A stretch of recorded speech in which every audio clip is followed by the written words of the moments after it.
Hey everyone, welcome to Antique and Garden Showcase. I'm Mark, glad to have you back. I'm standing out here on the hillside garden just trying to take a look at some things and trying to avoid the lawnmower noise that's in the background that's off in the field behind me, so sorry about that. But trying to figure out the things that are going to have to be done here soon in the yard. And it's getting that time of year where things have gone through droughts, they've gone through flooding rains. It's just been a crazy year. So I'm going to show you some of the things I'm dealing with in the yard right now, and maybe things to look forward to coming up in the fall season. So on the wall, things are looking like they're getting a little spent, especially these petunias.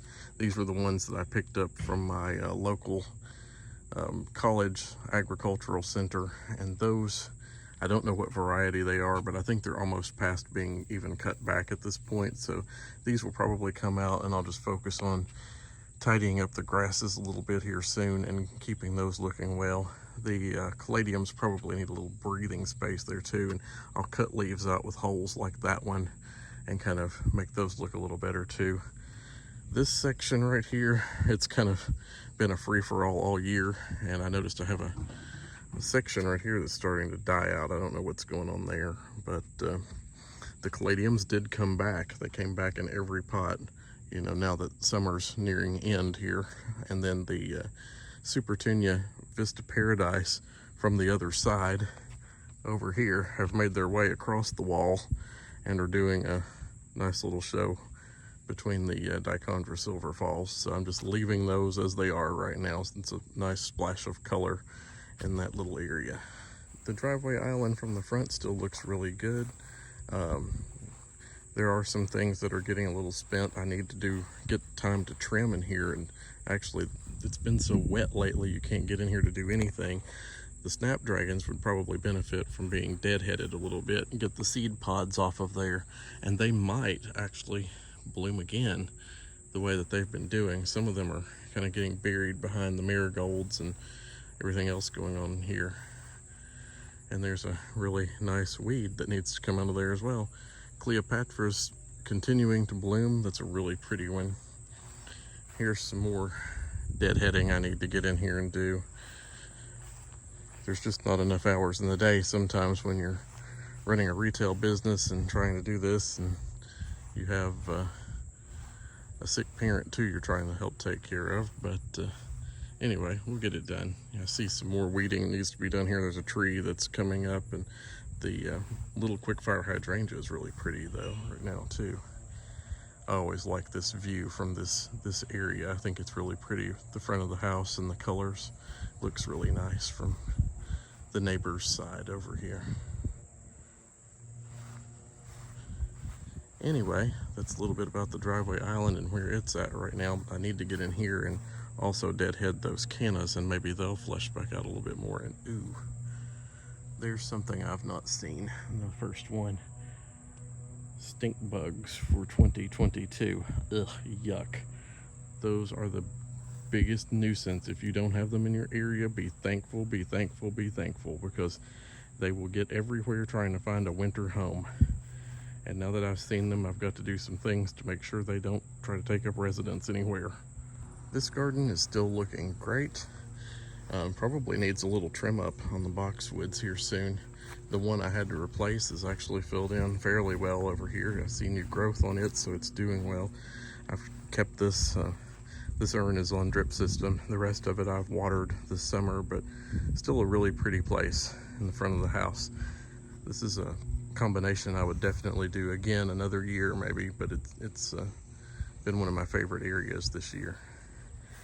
And moving right on up, we can see that the urns in the front, like I said before, did come back. They've actually got to the point now I'll go in here and I always deadhead these.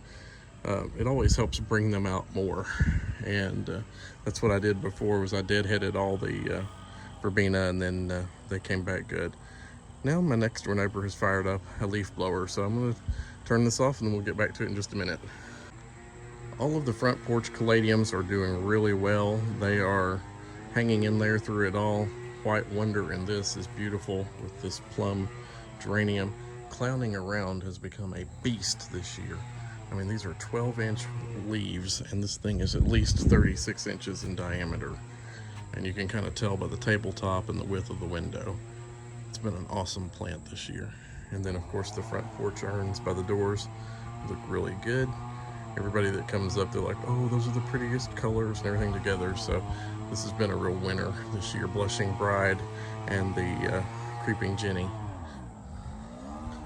Also, this little guy over here has been really pretty too. The Tradescantia Zebra, I think is what that one is. The pink and the green and the white. It's a really neat little vine plant. And then this one's done really well too. This was the one I picked up at Lowe's towards the end of the planting season there, and it was the Red Ruffles by Monrovia. I'm hoping for good things for this one next year and have some plans for planters with this one. So it's just kind of here on the front porch, and I'm kind of seeing how it reacts to different conditions, and it's done really nicely here. And this red crepe myrtle has been here for quite a while in the yard as well. It's kind of on the property line on the east side, just adjacent to the kitchen garden. I've had it for several years, and we do keep it trimmed back because in this area they do die out in the winter time, a lot of the new growth in the top, but this one's done really well this year. I did have to spray it earlier for Japanese beetles, but you know, now they're pretty much gone. But these blooms are just so pretty. They're just like crepe paper, crepe myrtles.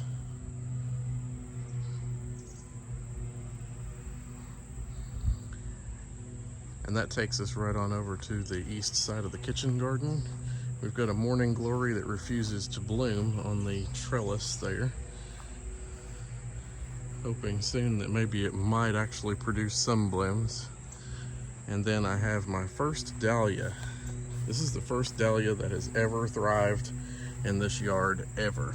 It's really pretty. It's called Hawaii. And I've never been one to have much success with dahlias in the past. They either don't come up, or they come up a little bit and never bloom, or you know, whatever. Sometimes they rot off. Sometimes our weather's too wet around here, as is the case right now for just about everything. I mowed the yard less than 3 days ago. It looks like it's hardly been touched at this point, and it's got some bad spots that need to be fixed. It's getting weedy in places again, but and there's some of that grass I need to take care of again, zoysia grass. So I've got a lot of maintenance projects ahead of me out here in different areas. The beans have been cleaned out of the kitchen garden, and it's starting to become a weed patch because you can tell that this is nothing but mud here right now. Kentucky has been hit. If you've watched any news at all, you know that Kentucky's been hit with enormous amounts of rain here lately. And of course, we've not had flooding, but we've had plenty of rain, as you can tell by these gardens. I've turned off the drip system. We're just hoping our squash survives. We've had lost some fruit because of rot, because of so much water. And of course, the weeds are popping up like crazy. We've also had cucumbers from 3 plants that have gone absolutely crazy off the trellises and everything. I think there were something like 15 cucumbers today just picked. So lots there. The Berea's giant zinnias are finally blooming. They've had a struggle this year too. The ones I planted from seed in the pots just looked like something chewed them off in the pots inside before they ever were able to grow. I planted these directly in the ground and they were fine. So it's been a really strange season for things. And down here where I had potatoes, we now have more yellow squash that we're hoping for some benefit out of as well. The potatoes have been great. We're still actually eating on those. They've lasted for weeks and weeks and weeks. Tomatoes here, I don't know if you all watch Garden Answer. She was talking about how bad some of her tomatoes did. These tomatoes are horrendous. I have never seen anything like it. We can usually grow beautiful tomatoes. This is like the worst tomatoes I've ever had in the garden, ever. And I think it's just because of the extreme conditions we've seen this year. And they have been crazy extreme. You know, we had hardly any spring. We had 80-degree weather all the way through May with a balance of rain. Then it got really hot, humid, and then we went into drought. and now we're back into floods. So, you know, it's just been, like I said, extremes, really, really bad extremes this year. But here's a little holy grail. They're always so pretty. That dark purple foliage and those big red blooms. One other thing I don't think I've showed you this year is that I have found a few caladiums that I've just kept around behind the house to get them started, and so I can kind of naturalize these and keep them for another year. I looked all year long for this one, and I was so pleased to find it. That was the Explosion by Proven Winners, and I managed to get the last one that a garden center had, and they had them on a buy one get one free special. This one was Caribbean Coral, which is a really pretty, you can kind of see the coral more in that leaf right there. And then I had Splash of Wine, which I'm trying to get a nice start of. I want to have different ones so I can pick and choose for different planters next year. This one I bought earlier in the year. It's a mixture of two. There's one, and then this is a different one. It was a Proven Winners pot that had two in it. I'm not sure. Oh, there's the tag. Lemon Blush and Rose Glow were the two that are in that one. So I've had it back here all year, and I'm just keeping it in the original nursery pot there, just so I can, like I said, this is just to keep the bulbs started back here so I can have these for next year. So I know I've been a little short on garden content for a while, and that's pretty much the reason why. The extreme weather has just put us in a place where it's just been maintenance, pretty much, you know, maintaining what we've got, and little time to do that. So that's why I focused a lot on the business part of this and getting the retail going, because there's been no new planting. There's really no need to do any planting right now. There will be come fall. I'll be getting a lot of this cleaned up. Like I said, those petunias, some of those things are ready to go now, and just kind of keep the grasses and, you know, some things on the wall up there, and do some maintenance. Maybe some things will bounce back and keep going, but yeah, we're just in maintenance mode right now. The retail space for July did superb. I averaged more than one item per day. I figured it up this morning, the actual average sales price was around $19, which is pretty awesome. I've seen some other people who say their average sales, you know, for a month running 3 booths is something like $7 or $8. So I was extremely happy when I looked at that. This month we're off to a slow start, really slow. There are some factors in that. I think it's back to school. There's some events going on around here. We have some yard sales that kick up and go from like a whole entire highway. Like they'll do like a Highway 127 yard sale is what one of them is called, and that kind of takes away from business because people are out bargain hunting and doing things with that yard sale. So this month, that's kind of what we're up against right now, the first week. So I'm thinking as the month progresses, things are going to get better, and maybe I can get some featured items in there that will help boost things a little bit more. But I think our good months are still ahead of us. You know, when it starts to cool off, people start to get out, want to walk around the street, start looking for Christmas gifts. You know, there's going to be lots of opportunity there. Again, I want to remind you that if you see anything that I post that's for the shop, for Chestnut Street Mini Mall, or for me, it's just for informational purposes only on here. I do not ship personally, and neither does the shop that I work out of.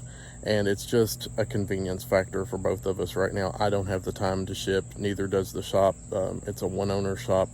He runs it by himself, and he just does not have time to do that or to accommodate that at this time. And you know, maybe in the future I'll look at having something that I can link to my website and have special items put back that I can ship from home. That's a possibility. I haven't put a lot of thought into that right now just because I'm trying to get this other space up to working.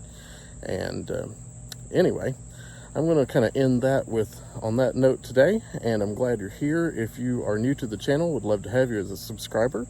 Like it, leave comments. Love hearing your comments. Your comments give me some great ideas sometimes. So thank you for those, and I look forward to seeing you in the next one. Bye.